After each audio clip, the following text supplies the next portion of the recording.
My name is Eduardo Solis, here with Amphenol Network Solutions, and I've been in this industry for 25 years. The ICT industry, which is also referred to as Telecom.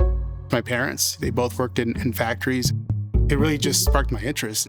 And so for me, it's about how we make things for our customers. And certainly there's also this humbleness of working hard.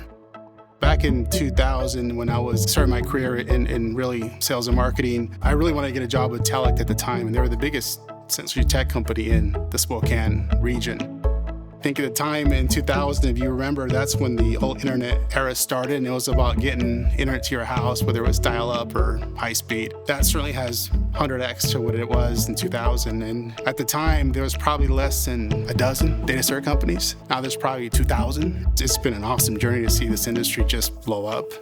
When this journey started in .com, it was just about connecting to the web and connecting and ordering as consumers, versus now it's about connecting our lives, right?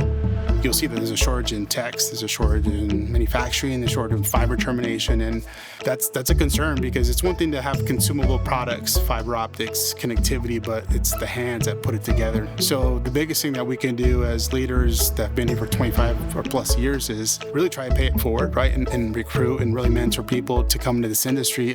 If I could talk to myself 25 years ago, I'd say, hey, you know what? Learn this trade or get the certification just to learn more about this industry and where it's going. The one thing about Amphenol, we're 150 plus business units, but the great thing about this culture is that we operate like we're our own little company, our startup. We're entrepreneurial spirit. We have the latitude to do things. And so when we're focusing on our key customers, whether it be a hyperscale customer or a telco customer, we're doing it in a way that we partner with a sister company to help bring part of the solution, and then we present one solution as Amphenol. At ANS, we still have that same spirit that came from Telecom. At some point, I want to run a company, right? I want to be a GM of a company, and that's my journey. And for me, it's just about developing myself to get ready for the next challenge.